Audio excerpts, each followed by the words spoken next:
What matters are the cultural shifts in how the electorate views the role of science and technology in our daily lives. Because as the 70s drew to a close, we stopped advancing a space frontier.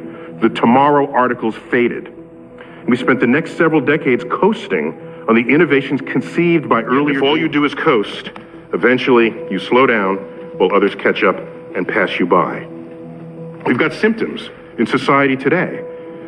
We're going broke, we're mired in debt, we don't have as many scientists as we want or need, and jobs are going overseas.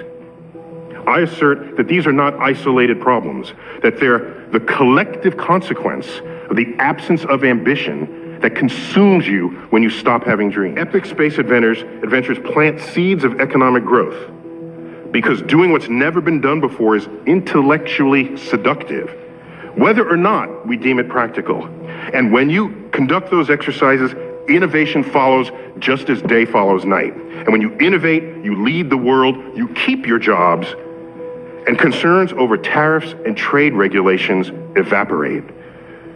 The call for this adventure would echo loudly across society and down the educational pipeline. During that age of space exploration, any jobs that went overseas were the kind nobody really wanted anyway. Those that stayed in this country were the consequence of persistent streams of innovation that could not be outsourced because other nations couldn't yet figure out how to do what it was we were doing. In fact, most of the world's nations stood awestruck by our accomplishments. Let's be honest, of course, over that period, we went to the moon because we were at war. It's not a secret. To think otherwise, though, in fact, is delusional. And it leads some people to suppose we got to the moon by 1969. Of course, we're going to be in Mars by 1980. No, not if you went to the moon because you were at war. You then established that the Soviet Union is not also going to the moon. Everything ends. But that was with a cost.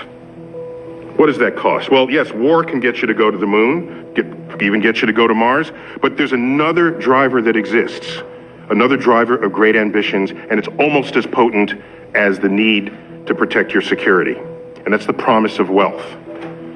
Nobody wants to die, of course, but nobody wants to die poor.